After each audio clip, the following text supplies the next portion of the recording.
This is Sirens, a new series brought to you by the ladies of Bombshell, where we dissect the institutions of American power. Join us as we sound the alarm on technology, governance, and national security issues, and maybe lure some men, or in Rada's case, some flying insects, to their deaths. I'm Lauren DeYoung-Schulman. I'm Erin Simpson. And I'm Rada the Bug Killer Plum. Which you did not have to hear live on air. You just had to hear about it now. Welcome back to the latest episode of Sirens. Thank you to all of our returning longtime listeners who've been listening to us across many presidential administrations, decades, etc., as well as new listeners. Thanks for hopping on. And if you are interested in learning more about this or ask questions, well, you can find us on Blue Sky at Sirens Pod. So we are going to start out, as we always do, with a bizarro question. In this case, none of us actually have a real answer to the question, which maybe is like the sort of par for the course. We have a fake answer, but we'll do it anyway. What is the national security threat that no one is paying enough attention to, except maybe some member of your family who is obsessed? So I'll go first with my not real answer, which is it turns out no one in my family cares about national security threats. And so the weird person in my family is just me. And it is, which I think is kind of right. And the national security threat is the data that's going from DeepSeek AI to like ByteDance. Which I like. I have literally a Google alert and like track the articles about both in the China news, which is more subtle, and then occasionally when it pops into Western news, and then proceed to fret about it without really having any way to do anything or change anything. And there you go, DeepSeek. I'm going to put a pin in this to come back to for a future question of what Google alerts do you have set? Because Rada is actually a fascinating font of Google alerts for everyone's to like, what? You have what? Custard? What? So mine, also not a real national security threat, but golly, it might be. My mother is deeply worried about the deer that live around Lake Travis and whether or not they're getting enough to eat. So she feeds them via putting all the vegetable and other scraps into the backyard beyond the fence every night or every day, maybe sometimes twice a day. I don't know, but these deer, they know a sucker or a wonderful, wonderful person when they got it. And thank goodness my mother is there to make sure that they don't starve to death. Are they like mutant deer that like need extra to eat, or she's just generically okay? Nope. And what's regular great, deer. They come every night too. Like she's like Snow White. She's the only person who's trying to attract deer into her yard and garden. Well, I have to say that my family is incredibly well-versed on national security issues on account of they all listen to this podcast. And I know that because my mom and stepmom like to call me and offer their feedback. So, Mom, Kathy, thanks so much for those pointers. And aren't you glad you know more about the defense budget now than you did before? So they're all very highly educated listeners now. I have to say I think probably the best pseudo answer to this was from a couple of years ago when I got to go to the B-21 unveiling, and I was telling my youngest niece about it, and she lives relatively close to Whiteman Air Force Base, and so we were talking about the Batmobile airplanes that she gets to see in the sky. She's like, yeah, I know those. They're called B-2s. I said, they are B-2s, and the new one is called a B-21. And she's like, why isn't it a B-3? And I got to harangue Bill LaPlante and Frank Kendall about that, which I felt really good about on behalf of all of us who really don't like calling it the B-21. It's a great question. Thus concludes our bombshell questions for the Sirens episode. All right, so we are going to try something new with It's a Drill because, as it turns out, none of us are capable of actually speaking about anything with any brevity at all. So we're going to force it. So you can't have 3 points or even 7 points, Rada. Nuts. Yeah, and I can't really bring in random books that I read. And none of this can happen. We're each getting for the issue we want to raise, and It's a Drill, 1 minute to talk about that said issue. So as a reminder, It's a Drill is where we go through what should be really quick, brief discussions around current events, gossip, things we hear at cocktail party chatters, and not dissertations. But sometimes things happen, but we'll give it our best. So with that, Erin, there's like a million things in the NDA, but what's up in the NDA that caught your eye? Well, first of all, the Senate passed, Armed Services Committee passed an NDAA, which, at least in my like surface news reading last week, the week before, made very few ripples. And so I don't know if that's just because like I'm kind of unemployed and not paying a ton of attention or having to respond to congressional inquiries, or if there's just not a lot of discussion of this on social media. But they did, in fact, pass the National Defense Authorization Act for 2026. And the thing that caught my eye was that they lovingly authorized yet another Assistant Secretary of Defense. We love it when the Congress does that, this time for international armaments cooperation, which would that be an OSD policy? Would it be an acquisition and sustainment? Will it oversee DSCA or any number of other people who already think they do international arms cooperation? Who could say? But they've definitely created a new ASD, and they definitely haven't increased the total number of billets in the Office of Secretary of Defense to staff that. 1 minute, boom. Holy shit. Wow. Wow. That was amazing. Honestly, I don't even want to go now. That I was know, incredible. I know. My only hot take is that like there's never been a problem I haven't been able to solve without an additional assistant secretary of defense. I think that just Exactly. gets it all done.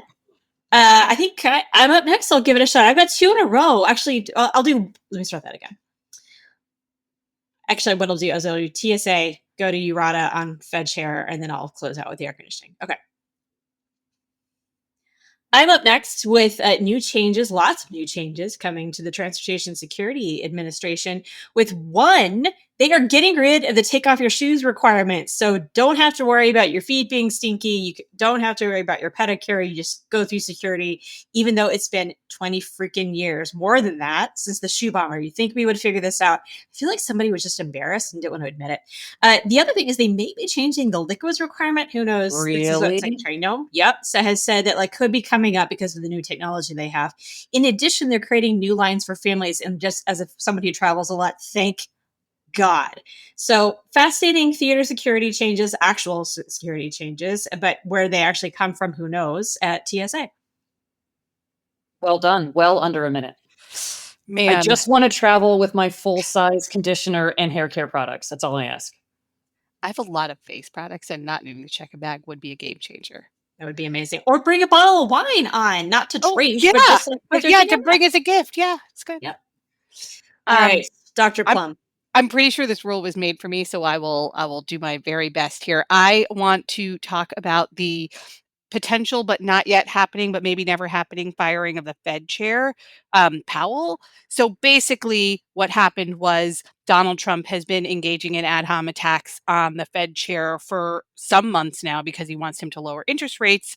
When the GOP indicated that they would support him firing the Fed chair, he suggested in a meeting at the White House that he would, and then basically told reporters like 6 hours later that it was highly unlikely.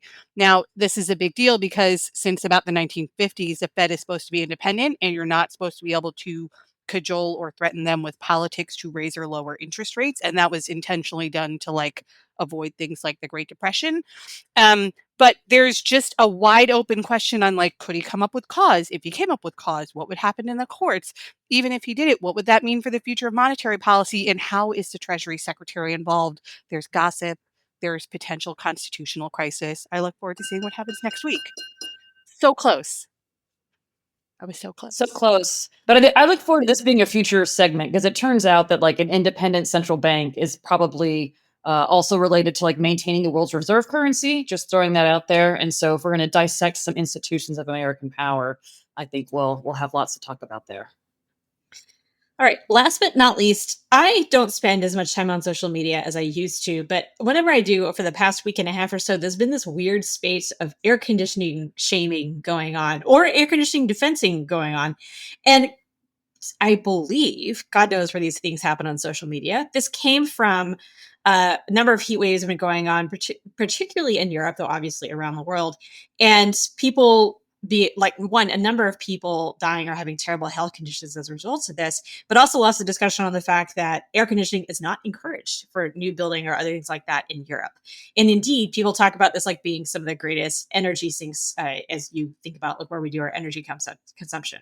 Fun fact, though, I learned that in the United States, heat takes a lot more electricity consumption than air conditioning. So if you start hearing about air conditioning shaming, just remember that air conditioning saves lives. Crazy idea. And while we need to care about energy consumption, no air conditioning shaming in this house. I'm team pro air conditioning in case anybody ever wondered about that. But just that gross feeling when you walk, we've been out in the humidity and you walk into a really cold place. It's like, am I getting the flu or did I walk into air conditioning? I mean, I don't like having my clothes be clammy, but the alternative is that they just remain wet all day, and I also object to that. So here we I are. just generally support temperature controls as long as I'm in charge of the temperature. So say we all.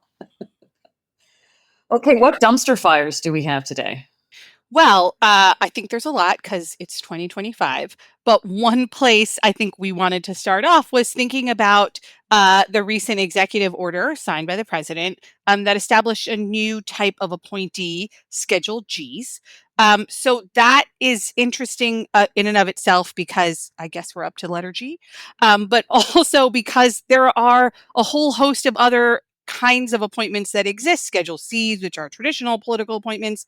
And we actually in the US have a really high proportion of political appointments, especially in senior level roles. And many of those, which require Senate confirmation, are often really delayed and or never filled, leaving big gaps in leadership. And so this seemed like an important question when thinking about what is going on and what problem is this trying to solve and does it. So maybe we can just start and over to you, Lauren, on kind of the different kinds of political appointments that exist in the federal government or different, let me try that again. And so maybe we'll just start and over to you, Lauren, on the different kinds of appointments in the federal government. Like what types of careers can people have and how are they appointed into those roles? All right, good question. So let's do some quick fun facts here. That one reminder, as I said before, there's about 2 million-ish, 2 million plus uh, public servants of all kinds in the federal government, not including the postal service, not including the military, not including contractors. Of those, about 4,000 are what you probably think of as a political appointee, somebody who comes in with an administration and generally, but not always, leaves when that president leaves at the end of the term, whether after 4 years or 8 years. Amongst the career side, there's different kinds of appointments. And I think it's probably easiest to break this down as people who come in because they applied and went through the competitive hiring process, which is the layered, often maligned, how slower process to be able to get into federal government. And a number of what we call accepted service roles, which may be because it's a unique skill set and you need to have different sorts of hiring. It may be that you come from a specific individual class or case of individual that you may qualify for whatever reason for different sorts of access to appointments. It may be that you're going to be there for a limited term, so only a period of maybe 2 to 10 years, depending on the role. But it's non-standard for any number of reasons for that. In addition, there's a lot of more specific ones that you see here around technology or scientific roles that cut across both of those, but also have an entirely new area like special government employees, which is what Elon Musk is, or DoD has some of their own as well. Yeah, and so let's just, for interest, put a pin on the DoD one, or put a little focus on the DoD one, because there are a range that are used heavily at DoD, but are available in some cases to other agencies, like highly qualified experts. And Aaron, maybe you can just help us for a minute, a quick click on the DoD side of this and what we use those types of expertise for, so that we can come around to what problem we're trying to solve. And I will speak as a former HQE, which is like a hilarious betwixt in between. You are neither a political appointee nor a civil servant, and that has advantages, and it's also kind of weird. Schedule Bs can also be kind of in that same space, and DoD has definitely used those for technology, defense digital services, and some related organizations, I think, have leveraged those. And I think the core element here is that there are as Lauren was describing them, they're term appointments. So you are hired, you have all the protections. Well, you have many of the protections of a civil servant, although you are an at-will employee. You don't really get promoted. You might get a raise. You don't necessarily get performance reviews, kind of depends. But the point is that you're there for a fixed amount of time to do a sort of niche or specific set of tasks. And maybe this is my own career progression, but I actually think that is a very lovely way to bring folks in. Not everybody who wants to work in the federal service wants to stay there for 10 or 15 or 20 years or retire, out of that role. And so it is, at least for me in particular, was an incredible way to get, a very unique experience, while not necessarily being, going through the sort of step-by-step phase as Lauren described for the civil service. And, the Department of Defense does, of course, have a range of different special authorities for direct hires, which aren't necessarily term limited, but do allow sort of a more expedited hiring process. It does limit some of the overall civil service protections for some period of times, but there are a range of different authorities there that let you hire. So, with that broader context, what what's the point of this EO then? There are political appointees, these Schedule Cs. There are these special other hiring approaches, either term limited or other accepted processes. So, what are we solving with this Schedule G EO, Lauren? So we don't entirely know. We're all just kind of guessing right now, but here's what seems to be the case. Schedule Cs are described as roles that are policy determining. That role comes from a statute around political appointees. Schedule G says, well, we've already got these policy determining roles. We also need these policy making and advocacy roles. And if your question is, Lauren, well, how are those different? I will tell you, I don't know, but I think the main reason that they are different is that the Secretary of VA wants to be able to hire more political appointees than he feels he has access to at this moment. Why does that matter? So, usually, there's not really a cap per se on political appointees. There are limits in a number of different ways, and they apply in different ways. But in theory, you can add more if you would like to, presuming you can pay for them and you get approval from various processes from the White House as well as Office of Personnel Management into them. Usually, VA has a very low ratio of Secretary of Veterans Affairs has a very low ratio of political appointees to the rest of the organization. And that is by precedent that it is thought of and meant to be perceived as an organization that is nonpartisan in its mission and only brings in a small number of people per administration who are political appointees. For what appeared, the tea leaves in the EO seem to be that VA is not satisfied with that. And they're also not satisfied with the remedy that they have from that, which is asking OPM, can I just have more? I don't know what's going on behind the scenes and what terrible emails may be found in some future time or perhaps awful happy hours where they discuss this. For whatever reason, as opposed to just getting OPM to give them more or changing the original regulation, they've created Schedule G, which we'll see when we see the reg, but the EO seems to suggest SecVA may get political appointee authority or may get some sort of expedited access to his own political appointees. Lauren, can I ask, is there something special about political appointees in this? So, like, why do they need to be politicals versus, is it just the hiring authority that they can hire who they want? Or is there something about the underlying authority or responsibility of those roles that they, quote, need to be politicals? That's a good question. It could be a number of things. My guess is it is the most important one is the ability to hire and fire whomever you want, presuming that they align with whatever ethics requirements your administration has put forward, and if you require security clearance, that you qualify for that. But even those will ultimately policy decisions. Well, actually, so there's to some degree policy decisions. So They it could probably be, just want more it could, people faster. But that being said, there are in some places, both by kind of practice, but also to some degree in statute, some roles where they say this has to be so and so who is acting in this position, who makes this kind of decision. It doesn't seem to be the case as that's what they're trying to do at the VA. Interesting. Um, it it seems like this is a solution in search of a problem. But it does kind of give the opportunity to think about, okay, well, you've got a lot of, to Aaron's earlier point, a lot of different kinds of folks and lots of different kinds of roles. So in a make lemonade sense, I just wonder if there is a use value to having this new hiring authority available, and if so, what that might be, as folks are we're thinking more broadly about the federal government and how we have government capacity or government expertise, but also for people just thinking about their careers. Like, should I want to be a Schedule G? Is that a good idea? Probably not, because you would then become an at will of employee, and no matter what, would lose your job at the end of the administration. So, like, it's probably, unless you are seeking out a specific role that is aimed at that. It's not, if you want to work in the federal government, it's not necessarily the most aspirational place to do so, unless you are wanting to join as an administration official, but it doesn't have some other Can value I to play it. devil's advocate there, though? I mean, does Sure. that mean that an agency could hire Schedule Gs and not have to go through the rigmarole slash nonsense of White House personnel or other folks that have controlled the Schedule C process? So Sorry that's for what's folks, it's like super in the weeds, but this is like deeply, deeply so this is Washington really conversation. It's a really so this is the part that is unclear in the executive order, and we'll only see when we get the reg.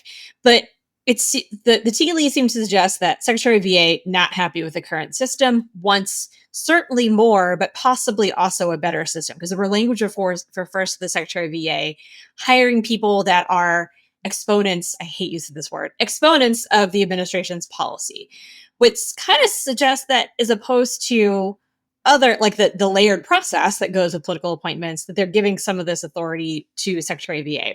Maybe that's not that at all, and it's just a call out in some way. But then it starts to raise a question like, oh, well, if it is what that is doing, and VA gets its own kind of special authority, do I at DoD or anywhere else get that too?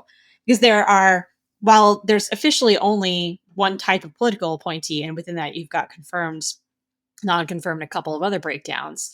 By adding this additional thing, that definitely does create more landscape for people to think about coming in as political appointees. But then there's also this schedule policy career, which people will remember as Schedule F, which is its own kind of backdoor entry into being a political appointee, in addition to the new hiring regulations, which require everybody to write a memo, or sorry, write an essay about what their favorite executive order or under the current administration is. So I think, are we trying to politicize like everything? Yes. And this is just one more thing. Yeah, I mean, I will say, I think intellectually, you could imagine there's something appealing about having a appointment process that is determined by the secretary rather than by the White House, to the extent you think they're looking for or have different knowledge or priorities for the skills. At DoD, it's a little weird because, of course, there are so many hiring authorities already there under the secretary's control. It's not clear why you would need, to Lauren's earlier point, a political one, but you can see the value of having something that's in between. The White House picked a political person and the secretary picked someone based on their policy advocacy skills, I'll call it. It doesn't strike me as per se bad, though, as I said earlier, just feels a little confusing as to the why. My general hot take on this is that, one, we have too many hiring authorities in the US government overall, way too many. And that actually having too many has made it difficult to hire at the speed that we need to be able to. You should have simple, uh, very distinct ways you bring people in. You don't need over 200, which is what we have right now, plus many other sub agencies, in addition to this political appointee breakdown. My other hot take is we have way too many Senate confirmed officials in government, and some way too many at some agencies and not enough at others. And we could do with a reset there. And my further hot take would be that the DAS level, the Deputy Assistant Secretary level, I think should mostly be careers and should not be outside politicals that rotate. And this that's more the case in some agencies than in others. But certainly I think at the Pentagon, the constant rotation of DASDs across organizations creates some interesting challenges. So that is perhaps for another time to further discuss. Next up in dumpster fires, this is less of a dumpster fire and more of a, I don't know, like a deluge has watered down the dumpster. It's hard to say. Maybe it's a dumpster fire in terms of political debate. We are going to talk about abundance, which I always feel like needs a theme song. Like a 70s era commercial. Yes. Abundance, shiny and new, something like from the Love Boat. So if you have not been paying attention to the intra-Democratic Party, or I'm not even sure, certainly within the intra-Democratic Party, but also broader than that, debate around what, first of all, what is abundance, but also how do we feel about it? 'Cause it's kind of hard to feel like you're against abundance, which is a good choice of words. We wanted to talk about that. What is this? How is it relevant to the issues we've been working on over the last many years? And is this actually a true theory or framework, or just like it's a nice word with a theme song now that people have been able to apply as best they can to get on the abundance train? So, just as a quick entry point, I'll mention that we've had the abundance movement, two degrees of movement, has had a number of different wins and supports over the last couple of months, to include most recently in California passing of some legislation that would eliminate or limit the CEQA process for building new housing in the state of California. What is CEQA, would you say? It is basically the environmental review process that often takes a considerable amount of time because it has a number of different interests that are working through it to make sure that you are not building buildings that are somehow harmful to the environment. Housing, as you also probably know, is hugely limited, expensive, and really hard to build in California, particularly in cities. So this was seen. It's one of the original complaints of Ezra Klein, one of the authors of Abundance, when he lived there, about the lack of ability to build housing. And Gavin Newsom is now the poster child of this, because he had the bravery to not only help work through this legislation, but also to sign it. So, but I hear a lot about abundance most frequently in terms of this sort of issue around housing, environmental review, and the ability to expedite work through this. But it has had focus areas over the last couple of weeks in the news and commentary that are much broader than this. And if you have not been watching this sort of Wonder Boy, because it is mostly boys, battle on the left, I want to just have a quick conversation around what actually is this, both in terms of the definitions of the authors who wrote this book, but also political theorists. And is it actually a useful frame for thinking about our thinking beyond housing or maybe even infrastructure? So just to take a step back, there, in addition to the recent legislation in California, and I do think that California is kind of the center place for diagnosis, and then, I don't know, laboratory for potential, maybe for solutions on abundance. There's this book by, as you noted, Lauren, Ezra Klein, but also Derek Thompson, two kind of technocratic political analysts and commentators, who are trying to I think, unpack both what what is failing in the Democratic Party and on kind of liberal politics more broadly. And part of their diagnosis is that there's like a lack of delivery, right? There's kind of policy prescriptions, but we're not able to deliver on that. They highlight some things from the Biden administration in particular, and they're trying to ask, from in their language, a pretty basic question of what do we need more of and how do we get it. And I think that that's like a pretty good frame for a lot of things. And I would even maybe push further in terms of, you know, the question of, like, can we think big? And, the Biden administration saw what I would have called a return to industrial policy. We want to try to drive certain policy, economic outcomes from the center, not just leave it open to free trade, not just leave it open to state and political conditions. But there are some things that we think we need to move fast and far on that we're not doing, just as the market responds. So maybe that's clean energy. Maybe that's chips, microelectronics. Maybe that's some other national security concerns. And part of what this book is trying to get at, and whether we want to call it a movement or a moment, is, what are the things that are preventing us from doing that, and what can we do to overcome them? I do think, just building on this theme, on the one hand, sort of as Lauren introed, the abundance, like, who's against abundance? I certainly don't. Well, actually, I'm an economist and I do kind of like scarcity, but I'll leave that to the side for the moment to say generally as a society, we want abundance, blah, blah, blah.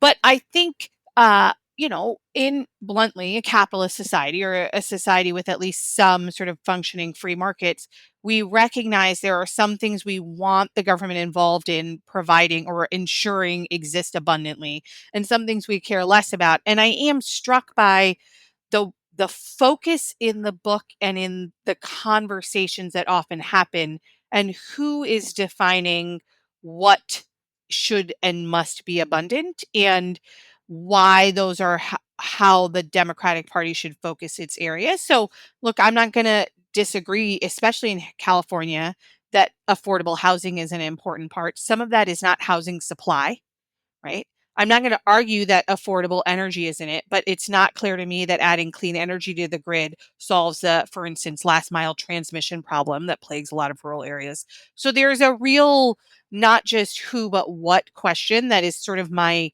process oriented reaction to this, that leaves me wondering it, and I'm sure leaves a lot of communities who feel like, hey, it would be great if it was abundant safety for me and my family to not be killed by people.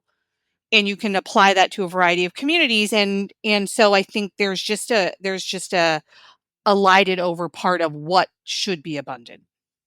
That's such a great point, Rada. I'm going to build on a couple of those. So one of my not critiques per se, but like desire for continued conversation about abundance in the book and some of the conversation happened thereafter is this core question of what do we need more of and how do we get it begs the question of who is we. And I think that there's some reasonable critique in the book that we is very much centered on urban populations in states like New York and California, and not necessarily even smaller places that are like capitals throughout the middle of the country. And that's a really important population, but it's not necessarily the same sets of questions that everyone may have, and those within those populations will not have the exact same needs. But I think that that is less of a you're wrong, not you wrong, that they are wrong, and more that it's a next level conversation. The other piece of this, like, I want to kind of harken back to we had a tagline in our old podcast: "Process is our Valentine." And the one of the not quite stated exactly this way, but certainly there critiques of abundance is what they talk about, this virtualization of process and this admiration for delay in order to get as much information and as much input as humanly possible. And I that still sits with me quite a bit in terms of when things are slow, have we made them slow on purpose? Is there is a value to that slowness, or did we just not figure out a way to do it quickly? And this is one of the big critiques of the Biden administration's big policy wins, whether that be the Bill IRA with big piece of infrastructure investment, or chip science, which the critiques of those span, as well as other environmental work, critiques spanning that what Klein calls everything bagel liberalism, which is just putting way too many requirements in anything in order to get it out the door. And then the critique of public comments of getting way too much public feedback. But I actually, my question is like, are those critiques valid? Like, is there are they there in terms of their concern around things not actually being what they seemed in terms of the so-called successes of the Biden administration? I wish to offer a quip Do it. in response, which is when I worked at a large tech company, which shall remain nameless, I used to say the only thing worse than too much bureaucracy is no bureaucracy. And I think the core problem here is the question of the counterfactual. So now I'm ruining the quip by going into counterfactuals, which is, yeah, I don't disagree that there could have been some streamlining processes and things like the Chips and Science Act, or, to expedite the manufacturing of microelectronics in the US, but also just eliminating all of that can't be the right answer. So I think they're, a little bit like the previous comment, what's missing is that next level conversation on what is an optimized process here. And sort of one click down from that, how can we use new technologies and new information to make that process be as information rich as possible, but still fast and streamlined and efficient?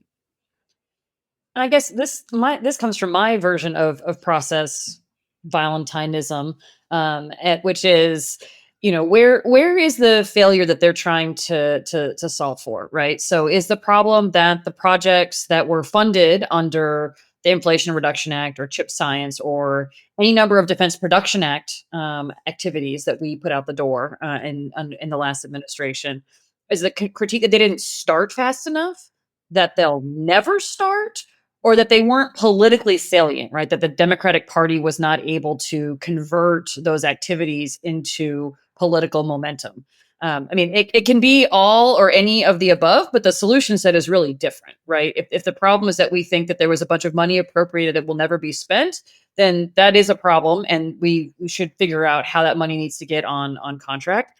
If the problem is that Dems weren't able to capitalize on that politically, that's an information ecosystem problem. That's a messaging challenge. That's a leadership issue.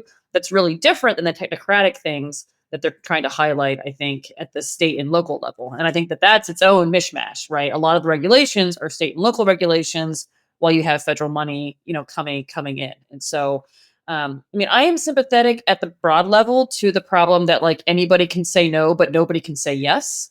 And I think they do an interesting job juxtaposing what can happen when emergency powers come into play.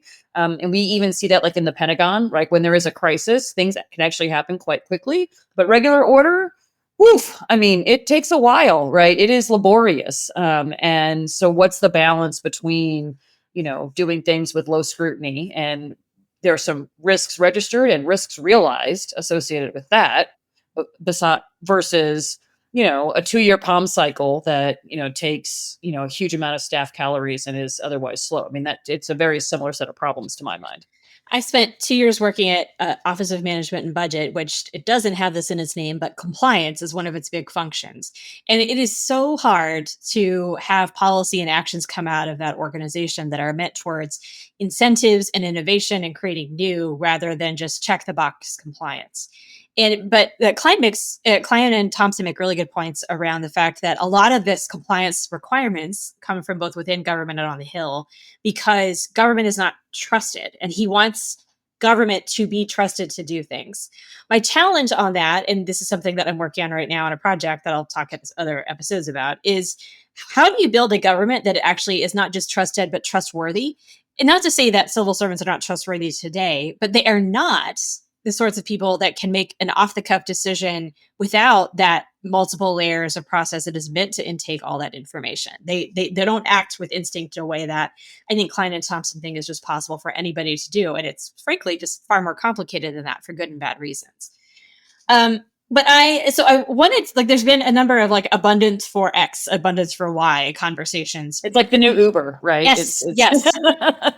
And I actually I appreciate this because it's a wonderful entry point, I think, for people to try to talk about issues that were previously maybe partisan or challenging in nature. But I also kind of feel like everybody's sort of getting it wrong. It's driving me a little nuts.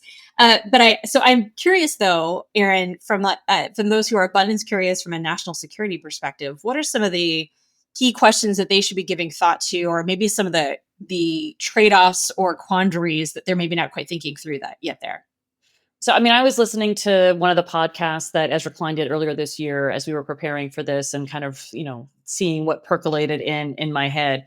And, the specific issues around, housing may or may not register, but some of the things around clean energy or grid updates or other kinds of large infrastructure things are similar to when companies, for example, want to expand manufacturing.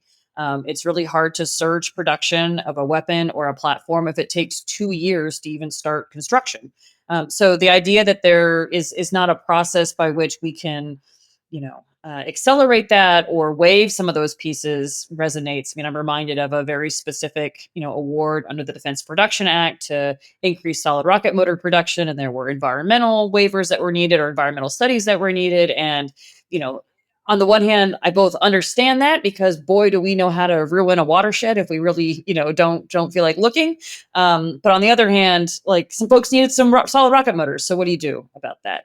And so I do think that there are some ways to think through, how you balance some interest or find, either at a national level or at a state level, ways to try to move through or at least expedite that initial set of construction.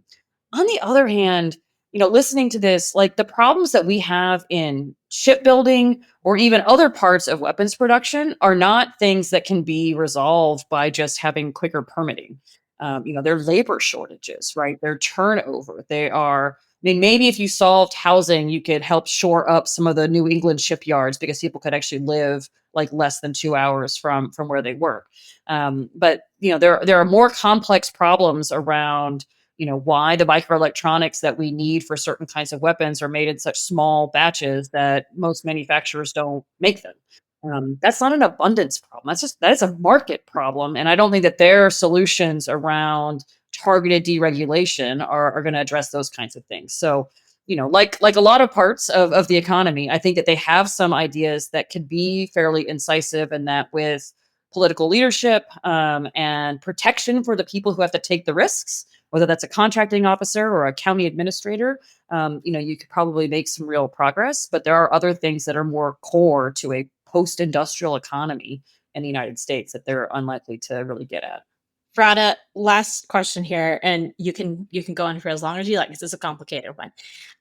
So one of the kind of terminology questions here that I think is interesting is like abundance to me feels very passive. Just so like this just happens, which is not actually their thesis, but anyway, that terminology is interesting as against what it is actually talking about, which is growth. Uh, and with that kind of presumes a focus, whether they intend or not, on a particular set of challenges and not necessarily others. Um, and so Rada, I'm curious if you could just help break that down a little bit in terms of if that's what they really mean by that. What is that? What's in the abundance jar, and what's not necessarily in the out of the what's not necessarily in the abundance jar that they're kind of skipping or alighting over.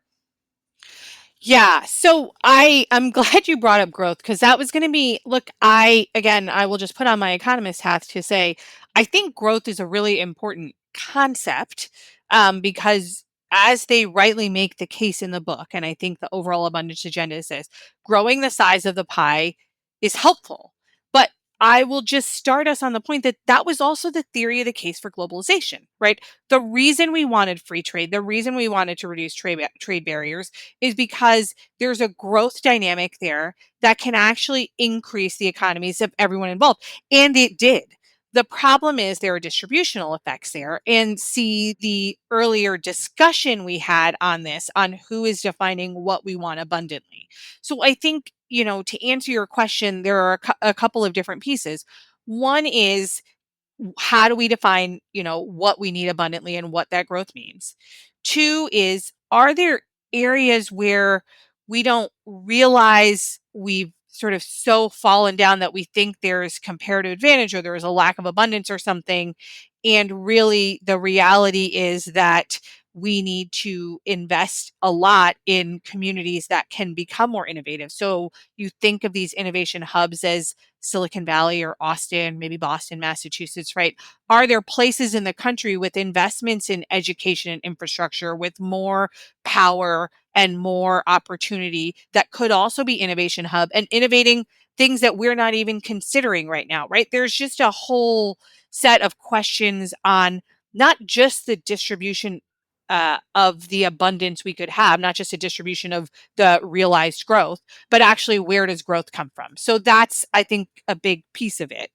And I think also, and I haven't read the book, unlike you guys, but one thing that struck me in my reading is there's a little bit of, for as focused as it is on politics, it also doesn't have a lot of discussion of politics, right? So, like a real received wisdom in the political science world is that concentrated losses are easier to mobilize around than diffuse gains, right? So, and I think that is what we see in every NIMBY debate, right? The 10 people who are going to be impacted by a project are able to derail things, whereas the 100 people who are going to benefit have a harder time, getting themselves mobilized or pushing forward.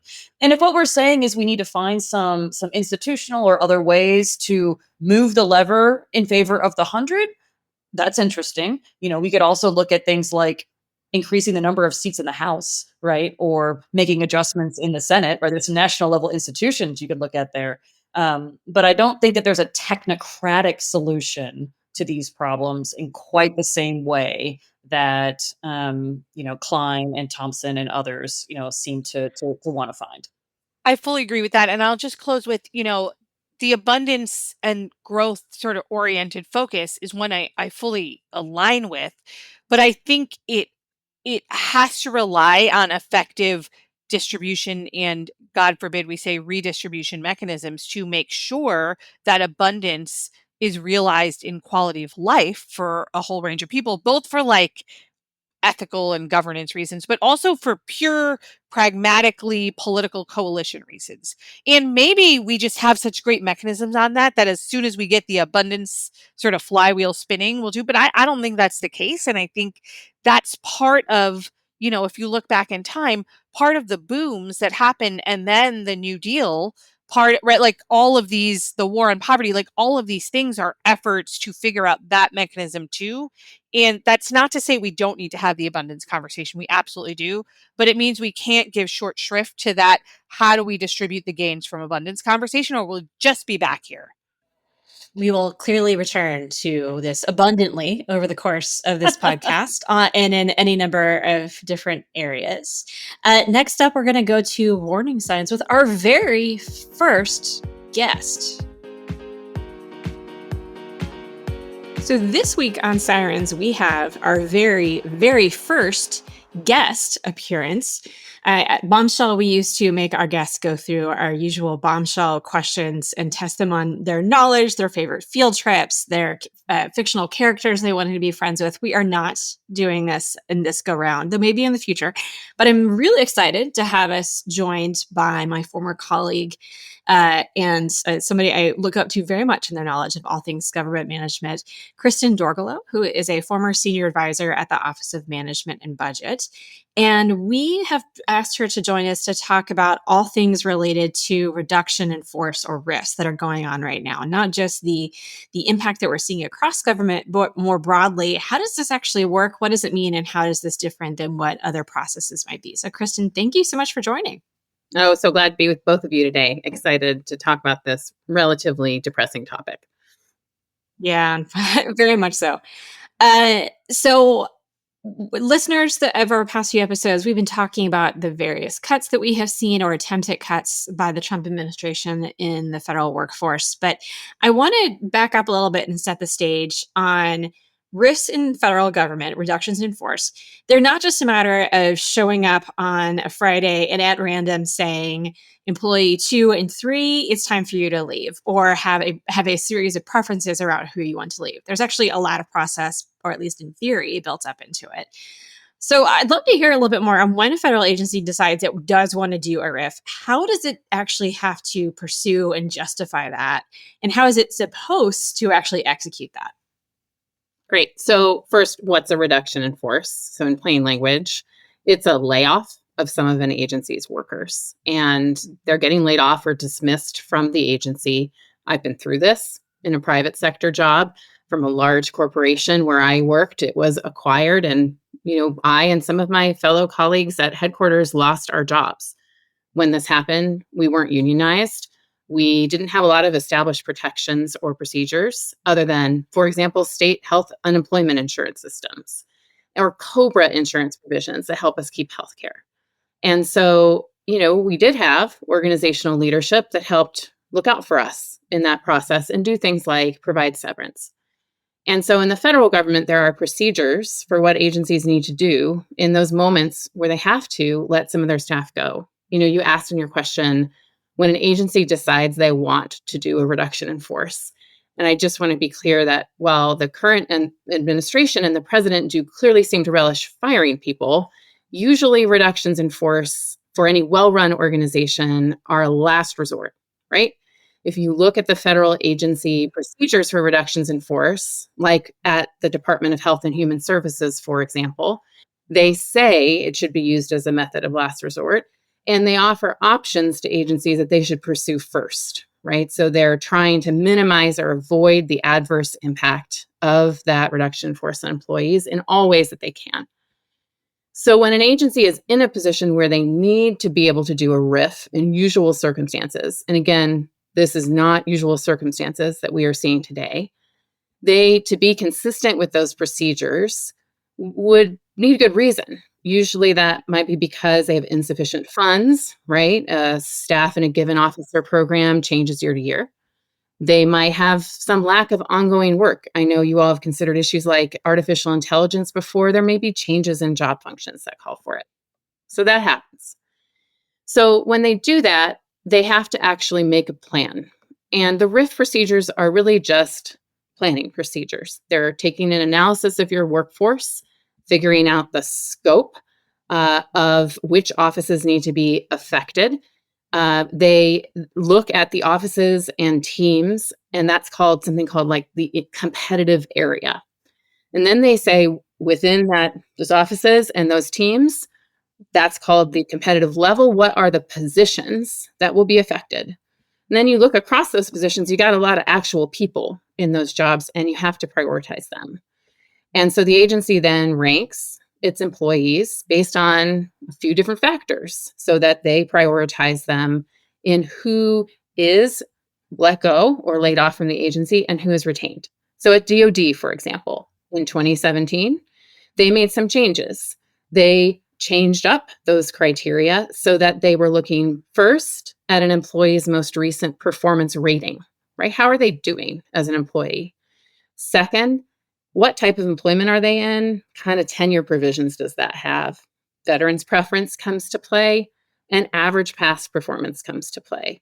And when that happens, they've got some rights. And they also need to get some notice, 60 days. And if 50 or more of them are getting impacted, the agency needs to go and give notice to the state because it might have some economic impacts and some impacts on that, unemployment insurance program at that state. And like last thing I'll say on this is a floor. Agencies can do more than what these procedures require. And, you've talked a little bit about the planning and the various processes. We've talked before about different types of protections in place. A lot of people, especially coming from industry and the tech sector, for instance, where I'm, think about these frictions that make it hard to turn over employees as pretty inefficient. So can you help us understand what's the case for them? Like, why do we have the federal workforce structured this way? Yeah, I think this is multifold.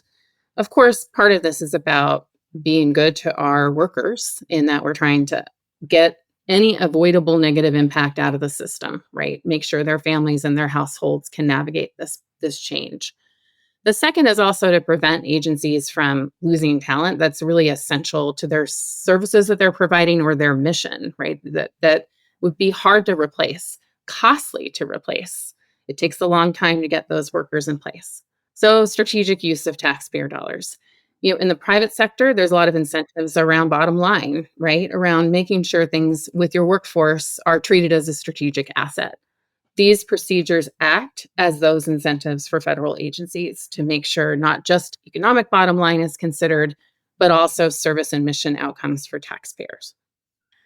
So the RIFs have been in the news for the last several months as a tool or a possible tool that the Trump administration was going to pursue or is pursuing at this moment, sometimes hit on pause by lawsuits or announced and then backtracked or any number of different changes that we hear. Given what we know about what's been in the press and what's been publicly announced, what do we know about how the administration is actually executing these RIFs? And is it doing so in alignment with like those procedures that you laid out, or is it a little mysterious at this point? In short, no, it's not being done in alignment with these procedures to the extent we know. First of all, it's not being done for any of the usual reasons that I mentioned, right? Lack of funds, reorganization, lack of work. They're being done as a first step, not as a last resort. They're being done in a chaotic and haphazard way, leaving a bunch of messes to clean up on the back end. Second, we're seeing really extraordinarily high numbers, especially as you look at RIFs in combination with other changes in the workforce. The New York Times showed nearly 59,000 layoffs or firings have already occurred, as well as more than 76,000 federal workers who've chosen to leave the government through the deferred resignation program that you may have seen covered in the news. That's 135,000 people. And the administration has said enough that we know that they plan to get rid of nearly 150,000 additional workers. That's about 12% of the 2.4 million federal workers out there. That's pretty unprecedented, and the number might grow. Those numbers don't include the thousands of early retirements and other voluntary departures that have occurred, including because of the hostile environment, climate, and culture that's being experienced by federal workers. Third, I think we know that the agencies were directed to give plans for these changes to the Office of Management and Budget and OPM. The guidance said that service to the American people and productivity should be considered along with a number of other factors like budget and the like. But a lot of those plans haven't received sunlight yet, so we don't really know the thinking that have gone into them. We have learned about some of them mainly through litigation or congressional investigations. So it's pretty hard to know how much is customer service being considered, right? Their ability to meet our needs as the public. We also know that notice procedures, I talked about, we need 60 days of notice to those employees and their families, and sometimes notice to states. There's been very little consultation with stakeholders, whether those are federal employee unions or states that may be impacted in their economies, local mayors, and those that the agency serves to talk about how to approach any necessary downsizing of the federal workforce. That's just a whole lot of lack of planning and consultation and buy-in. So I think lots of folks probably saw the videos or saw the news reports of the State Department employees about a week and a half ago, getting their RIF notices, getting clapped out of the building. We've seen this in other locations too. But what's not been as clear in the news is what actually happens when you are RIFed. Is it you have to leave that day? Do you have any rights or ability to be rehired in some sorts of way? And I know that's going to vary by employee. But just in general, what is supposed to happen to a RIFT employee? Yeah, in the past, there are options for agencies in these regulations to put employees on leave in that period between when they were told they're going to be laid off and when they actually no longer work for the agency. Sometimes that happens and sometimes it doesn't, based on the dynamics of the change and the culture of the agency. In addition, they have certain rights. They can be placed in or considered for or reassigned to other positions based on certain criteria. And they have to get certain records, right? Like their records of employment at the federal agency, information about how to think about their health insurance options and support for unemployment insurance. These are just basic good practice steps and also covered in regulations. I mean, as three people who just left the federal government fairly recently in the past few years, even in a normal order departure, those are not often easy things to get access to. So in this sort of thing, it just adds to the level of chaos and confusion on top of it. Go ahead, Rada.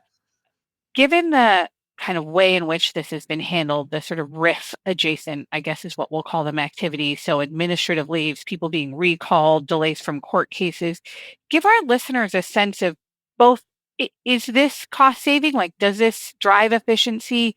And how much more, really more importantly, if we really cared about kind of doing this in an efficient way possible and cost savings for the federal government, how much different and lower cost could this have been if some of the best practices had been used? Totally. So all I've talked about so far, right, are these practices that we say agencies should follow. And they sound very step by step, like 60 days of notice, and then you no longer work, and then you get your paperwork. But that's not actually what we're seeing occur here. There's extensive litigation that is coming into intersection with this administrative leave period, keeping employees on leave longer. That extensive litigation is in part, I have a couple colleagues, Jacob Liebeleff and Sam Berger, they wrote an analysis of these layoffs, and they were noting that, they're going to degrade agency activities so much that they are effectively going to end what Congress has told agencies to do and violate statute. So people are bringing suit. That takes time. And because of some of the injunctions that have come into place, you've seen agencies have to, after firing their employees, bring them back, send them back home again, bring them back. And while they're back on administrative leave, not or even off of administrative leave, not really being able to do their normal jobs while we're still paying them. That's pretty wild. It's also true that in this back and forth and the chaos of quick moving on these layoffs, employees are having a really hard time, or former employees, getting those records, right? And getting information about how to go after unemployment insurance. And that's just cruel. That is unfortunate for their families. And then rehires, Rada, you mentioned rehires. There are so many examples now of this mess where the agency has let people go, like scores of workers at the National Nuclear Security Administration, the people who protect our nuclear stockpile, highly trained experts, unique skills, carry top secret security clearances. They get let go, and then we're saying, please, we actually meant for you to come back. We need you here still. It's hard to contact them. It's hard to replace them. The morale is affected. They hold a tremendous amount of classified and confidential information and sensitive information. And these are not people you want disgruntled. So, like, this is not how you run an organization well, to take, care of these very human issues, but also these practicalities of managing our information and protecting the services that we need, like taking care of our nuclear stockpile. What a mess. We have talked about in other episodes before, just like the size of the federal workforce. Like, so we're talking, as a reminder to all of our listeners, we're talking about the largest workforce in the country. So as the cuts are coming down, these are impacts on people who are likely your neighbors, even if you don't live in Washington, D.C., or people that you encounter on a regular basis, just based on the size here. This has been a fantastic yet depressing, maybe a good Sirens tagline, overview the incredibly complex process of reductions in force, the implications that are far beyond what is being reported right now. Kristen, thank you so much for this amazing overview. For listeners, we are going to continue this conversation to better understand the implications for the American people and for the future of government in a mini episode to come up soon. Before we wrap up with The Gong Show, please do us a favor and like or subscribe to Sirens on your preferred podcast platform. There are many more of them since the last time we first released Bombshell. So whether you're on Amazon, Spotify, Apple, or something we haven't even heard of, please give us a like and a subscription. And for our listeners who are real strivers, and we know you're out there and you are in fact abundant, please share this with a friend. And perhaps we'll have a way of highlighting those contributions here in the future. Now on to the Gong Show. Gong Show. All right, guys. In this post to like real pop culture, we got some trashy pop culture to talk through this week, and that is our TikTok and/or reel obsessions. Rada could not have been more excited to jump on this. So, because we often mock her in this for her lack of exposure, I'm very excited to be schooled by Rada of like what we should be hearing about in terms of TikTok and reel obsessions. Guys, I am first of all, I would just like to know, based on the timing that we've recorded this, that I've really gotten deep down the Coldplay concert rabbit hole, and I'm just going to put that to the side. But I feel like I couldn't do a whole podcast without just mentioning that folks should just dig in on both the actual situation, all of the satire afterwards, and then the conspiracy theories, because it's just something that the internet gives and it takes away, and at this time of giving you should appreciate it. But my pick for this is a woman named Ari Kramer, and she has an Instagram reel, and she's like a sort of management consultant, but her like thing that she does that I love is she has a whole bunch of reels where she, instead of using like sports analogy, like we're in the last mile and we gotta kick it field goal or whatever it is that they say. I know that was wrong, right? It's fine. She uses a bunch of like makeup and fashion runs. So she's like, before we run for the bus, let's make sure we've got a pair of flats in our bag. Or like, I feel like you're trying to, put on your shimmer before you've got any primer on your lids. It's just going to slide right off. And I am here for it. And I hope to work this into my everyday life very soon. That'd be I'm fantastic. so happy. I'm so happy for you. It fills me with such joy. Lauren, what's your real obsession? Okay, so I accidentally consume a whole lot of Grey's Anatomy on Facebook. Just like you're scrolling through and you get one, then you get another, and you get another, and you're like, holy crap, this has been on for like more seasons than I've been alive. Not quite, but like close enough. I am still actually a pandemic TikTok obsessee. My two favorites that I still come back to, and this is lame, I know, is the Wellerman sea shanty of all the dudes who would just layer their voices on top of one another, and the blinding lights by The Weeknd dance craze. I can still do that dance quite well. Of the just everyone has, it's like everyone's family got in TikTok for a while. It was great. It just made me so happy. But you can do a whole push-up routine to that Wellerman sea shanty I just give you. But Can you? Wow. To you. All right, I got some goals tomorrow. Erin, what about you? So I don't like video content, to be honest. Oh, like, wow. I don't like autoplay. I don't like people talking at me. I don't like their weird ticks and their talks. Like it's not for me. What I have gotten deep on recently is this little red website called Reddit. I don't know if you guys are familiar. But I'm working on a Wow. kitchen remodel, and it turns out that you can ask all your really dumb questions / do you like this thing? And boy, will Reddit tell you. And it's like almost even more satisfying than social media. But also, Because Erin, what can you do also that makes you What? very happy? What? Give solicited advice. Oh yes, yes. You can. There's lots of people who have dumb questions, and you can answer them in your most, shall I just say, big sister energy sort of way. And so when people are like, "I'm traveling abroad and I've been living in London and I'm not having any fun, and should I go to Taipei?" You can be like, "Girl, please." And it is incredibly satisfying. You guys definitely need to get in on that as well. So that's my substitute for TikTok and Reels. All right. Goals for the next times. Thanks everybody for listening to our latest episode. Again, please love us or give us feedback on all of the rating platforms, and we'll see you next time.